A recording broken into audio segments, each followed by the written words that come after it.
Welcome back to another episode of War of Divisions. Just wanted to give you guys a quick update on my free-to-play account. This is day 2. Um, After I got some pretty god-tier polls in the last video, um, I guess I'm keeping the account and we're gonna try to get it arena worthy. I let the system pick who I should, what kind of team I should build, and apparently it seems like it's evade because my first unit was Ketone, and then I got Laswell, Caesar, and Oldoa, all of whom can semi fit into evade, but mainly for the two TMRs is huge.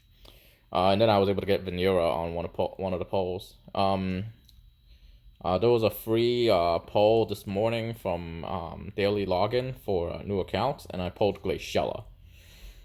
And that was the unit I was really hoping I didn't poll. The thing with Glaciella is that was the first character I ever whaled for, and I think it cost me a couple $100 because I got pretty obsessed with chasing, which was kind of dumb. Looking back now, that I feel dumb. Also, I feel like Glaciella was pretty overrated at the time of her release. Because, well, at the time there was no EX jobs, but the thing with Glaciella is she's really strong in raid, but she's not nearly as strong in PvP. And that Behemoth raid, I guess there were people that did it with Glaciella. I had a maxed out Ildira, and all I did was just run. I just did it twice. I just did it in 2 parts. Anyway, speaking of raids, gonna talk about some of the advantages and disadvantages to having a free-to-play account. One of the advantages that this alt account has is I have a really strong main account, and my main account essentially what it did is I have my main accounts Farika and Nivlu can 2-man the Siren raid. So basically what I'm doing is I'm using my main account to carry me through the Siren raid. So here you go. And the golden cat tars while I'm at it. So there's a cat tar there. The plan here is I can get enough medals to make +2 versions of all 3 of the UR items. That will give me a decent power level spike in terms of like that will give me a decent power level spike for equipment wise. And then the rest I kind of just have to wait for. The other advantage of having this being an alt account is I can have this run on my phone and have my main account run on BlueStacks, and then I can run I can do all of the multi quests. Just have my main account carry me right through. The cons of this account is because it's my second account, my Amazon Prime can't be linked.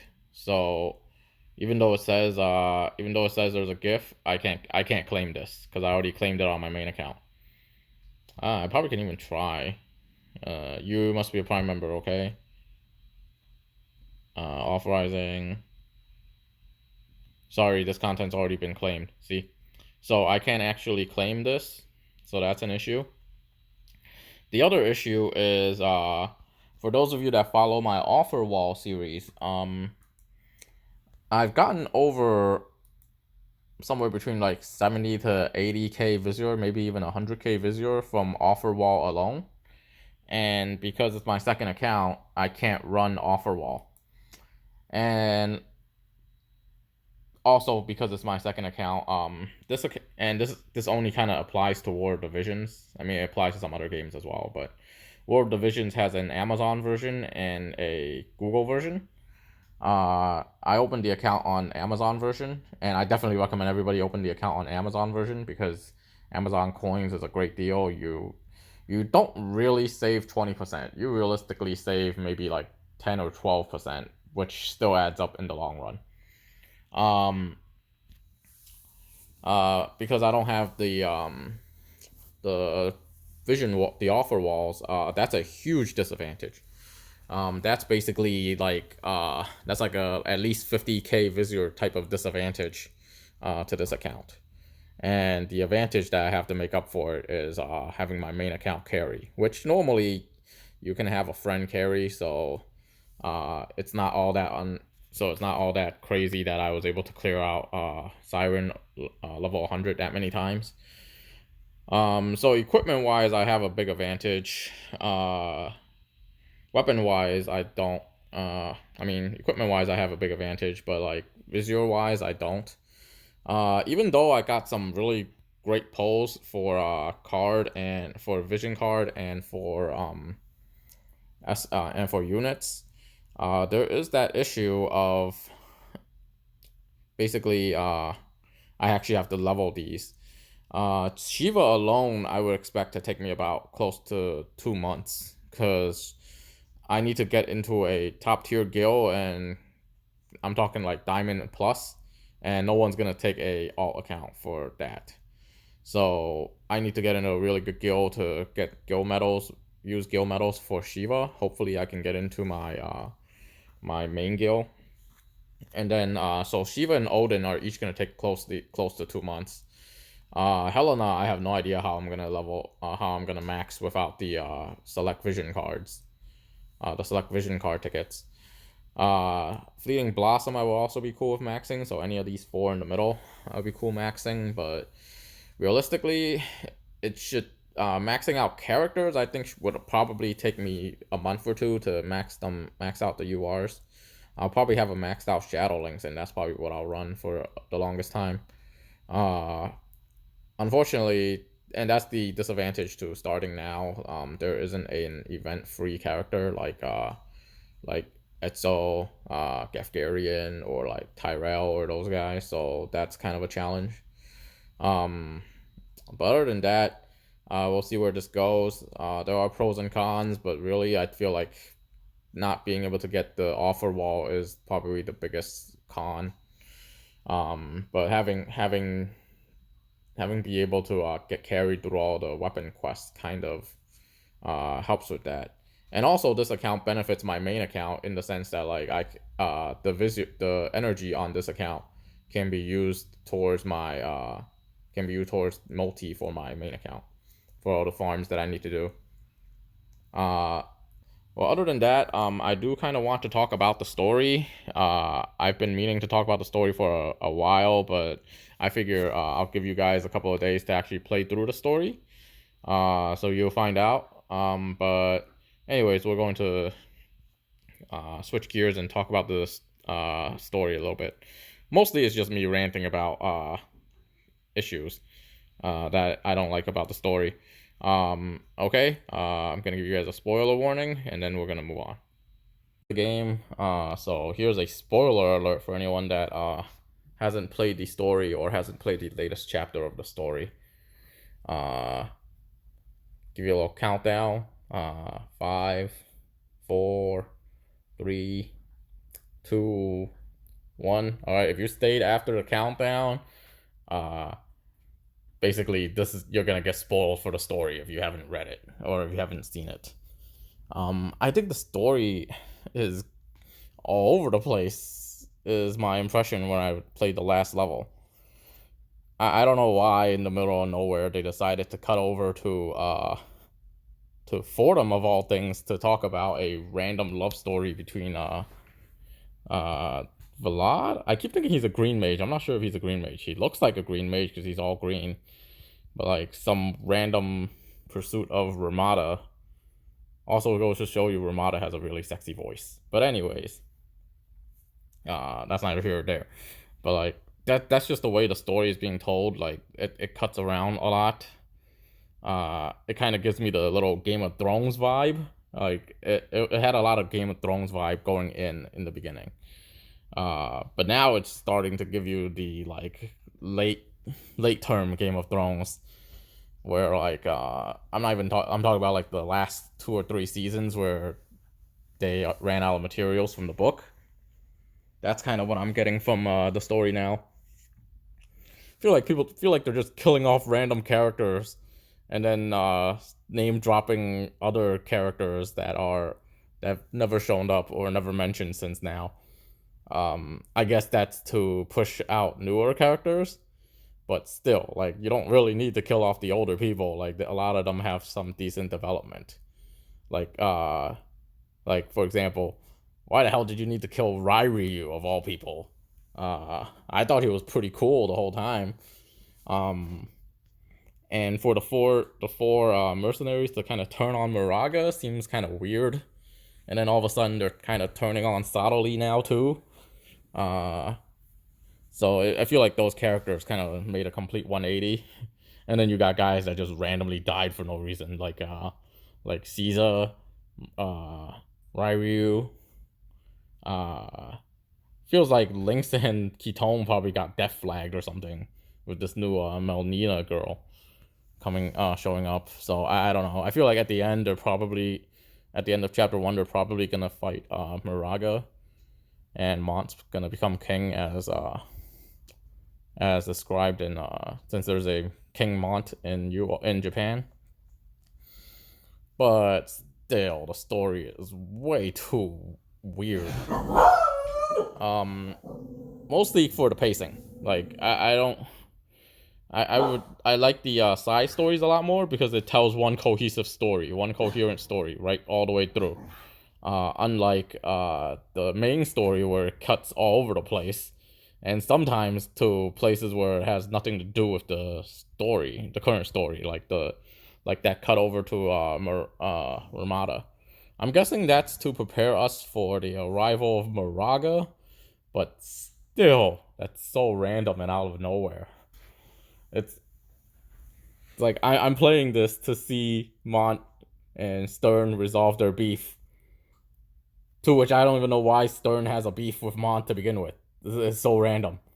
Like, okay, your dad doesn't let you show up on the battlefield. That kind of sucks. And then your dad, being a douchebag, abandoned your mom and you to guard the castle, so to speak.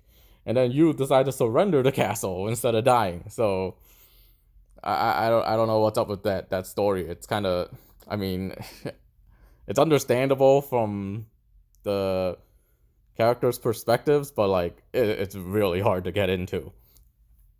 And now that Stern killed his dad, and there's a whole cinematic about it, he's still angry and he's still gonna kill people. I don't understand that. It's so random. I would have been more satisfied with an answer like, okay, he's controlled by the armor, kind of like how Moraga is kind of being controlled by the armor, and I would have been okay with that. Like, you can say that, and I'll be like, fine, you know what, fine. But this whole, nah, it's not the armor, I would have done it anyways. So basically, you're a douchebag by default. I don't get that.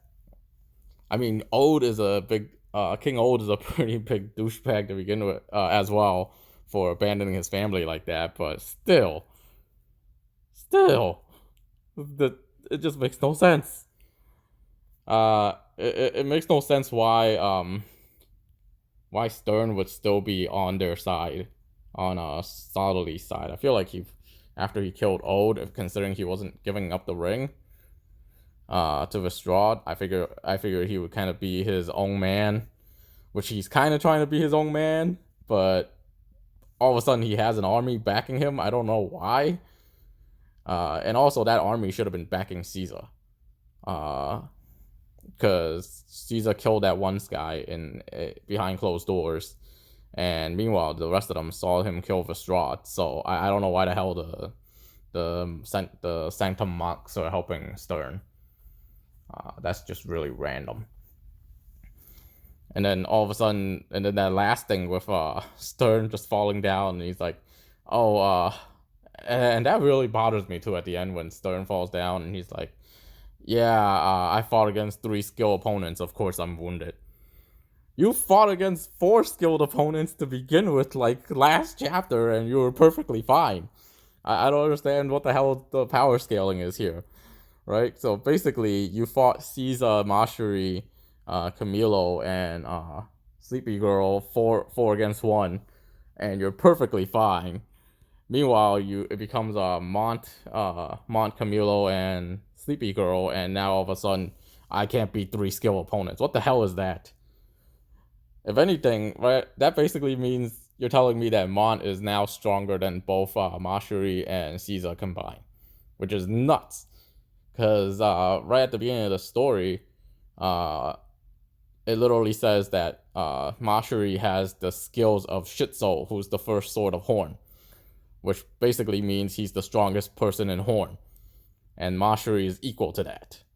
So how the hell is Mont stronger than Mashiri plus Caesar? That's just insane. The power scaling is all over the place. And I just don't think that Stern should be able to 1v4 like that. I was already pretty skeptical when he 1v4 last chapter, but now he 1v3 and he's like, oh, I'm injured. What the heck? Oh my god, it's so weird. Anyways, and it didn't seem like Mont used summons or anything. So that means Mont, I guess that's to highlight Mont's growth.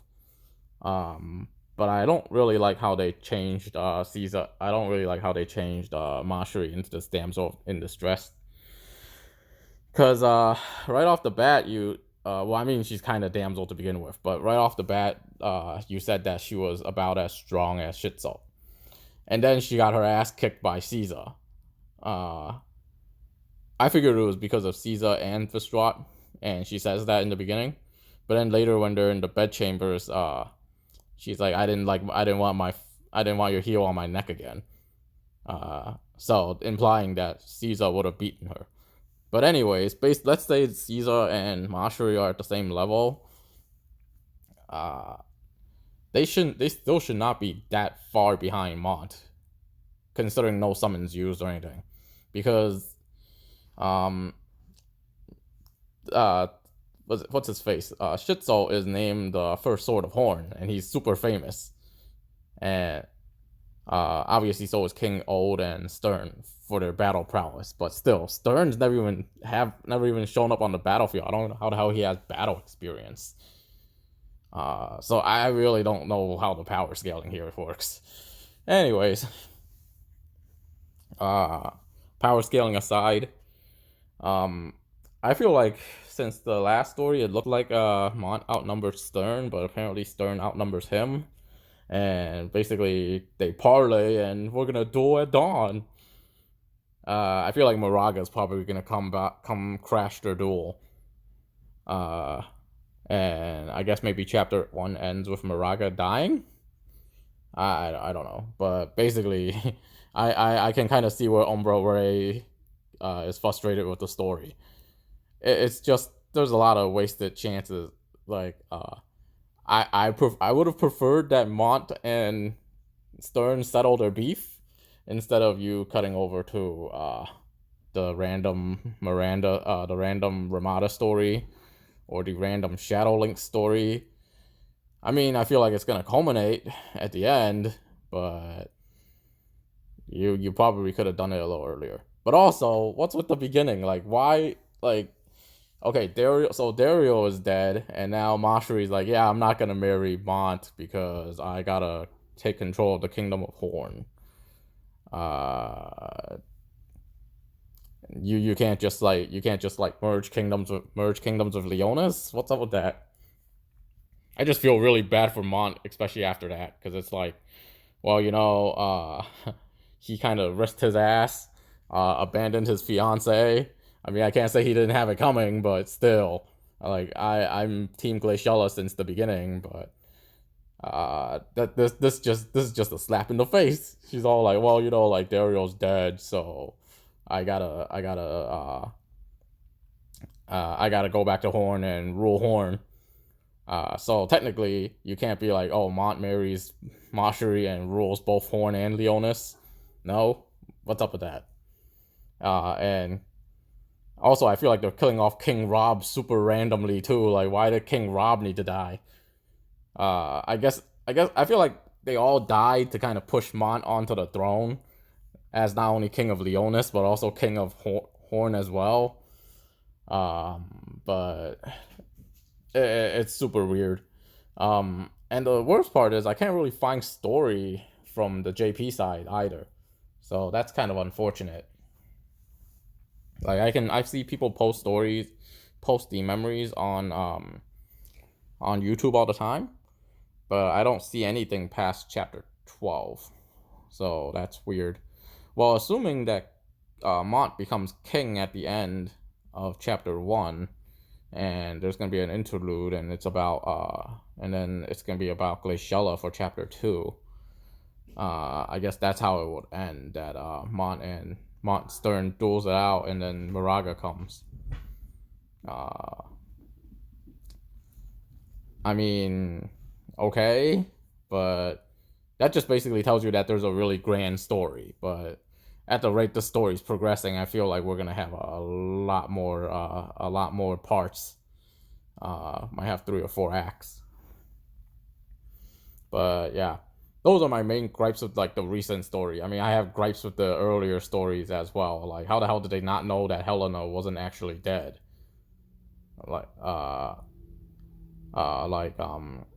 You would figure that the Randall and Gragas would have checked the bodies to make sure they're dead. I mean, they checked Ode's body, or else how else would they know that he died standing, right? That's crazy. So I don't know. I liked the story in the beginning, and then it got kind of Game of Thrones-y, which was kind of cool.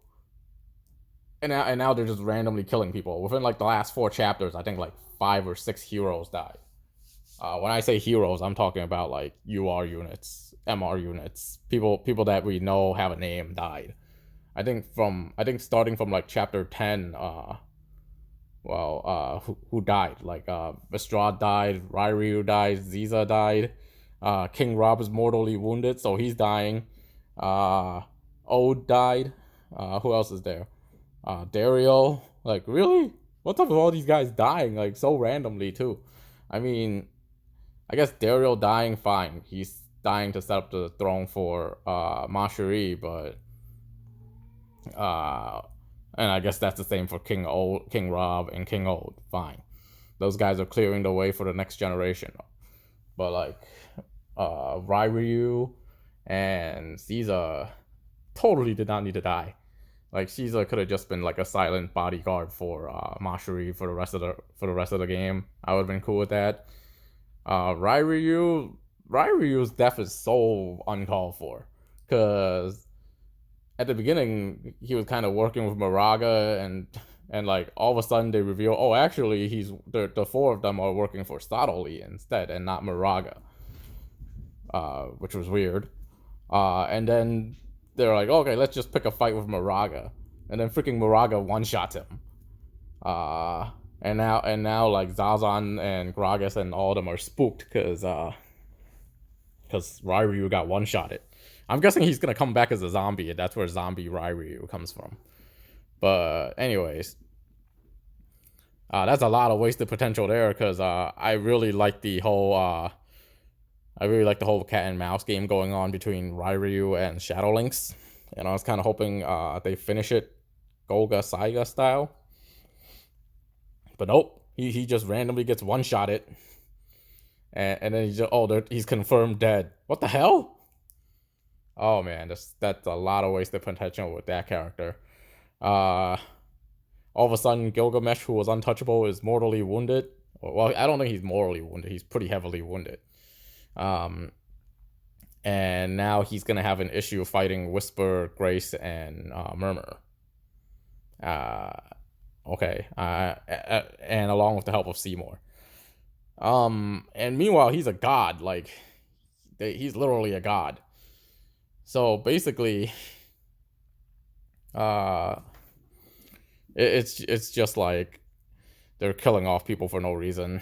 I really don't know where the story's going. It doesn't seem like it's gonna have like a very persuasive or satisfying ending. I mean, everything's gonna culminate together, and it's gonna be kind of messy until then. But man, I feel like they're just gonna kill off. I guess part of it has to do with it being a gacha game, so they're gonna kill people off and they're gonna introduce new people, which is awkward, because 3 years down the line, I feel like someone's gonna play the game and be like, "Who the hell is Caesar?" They'll just only know about the bells and no story or nothing, because when people play the game, they skip through all the story. All right, I guess that's enough ranting for today. Thank you guys all for watching. All right, have a great day.